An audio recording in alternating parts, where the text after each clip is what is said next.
ये छोटा सा युवक सच में गजब का टैलेंट है। उसने सिर्फ चुंबक मैग्नेट का इस्तेमाल करके एक मैग्नेटिक इंडक्शन हीटर बना दिया। इसे चलाना इतना आसान है कि एक बार देखने पर ही समझ आ जाए, लेकिन इससे निकलने वाली ऊर्जा बेहद जबरदस्त है। कुछ ही समय में यह 70-80 डिग्री सेल्सियस तक गर्म हो जाता है। सर्दियों में अगर इसे घर के अंदर रखा जाए तो कमरा आसानी से गर्म हो सकता है। आखिर तक देखने के बाद ही समझ आता है कि क्यों कहा जाता है असली हुनर आम लोगों के बीच छुपा होता है। इसे बनाने से पहले सबसे पहले एक ठीक से काम करने वाला छोटा मोटर लिया जाता है। उसकी सतह को साफ करने के बाद मजबूत चुंबकों को पॉजिटिव और नेगेटिव दिशा में मोटर के बाहरी हिस्से पर चिपका दिया जाता है। इसके बाद मोटर को स्क्रू की मदद से लकड़ी के बोर्ड पर फिक्स किया जाता है और उसका कवर दोबारा लगा दिया जाता है, जिससे एक बहुत शक्तिशाली मैग्नेटिक फील्ड बन जाती है।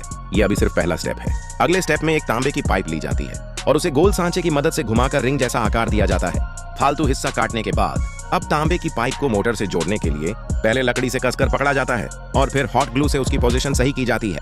यह पक्का करने के बाद कि मोटर सही से घूम रही है, अब सबसे जरूरी स्टेप आता है। तैयार सिस्टम को हीट सिंक रेडिएटर से जोड़ा जाता है।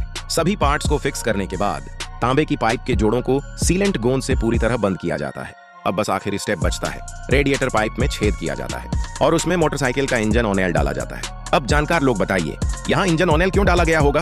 आखिर में साइड में एक फैन लगाया जाता है ताकि गर्मी बाहर फैल सके। इस तरह यह हाथ से बना इलेक्ट्रोमैग्नेटिक हीटर तैयार हो जाता है। अगर इसे सोलर पैनल से जोड़ दिया जाए तो बिना बिजली खर्च किए पूरा दिन गर्मी मिल सकती है।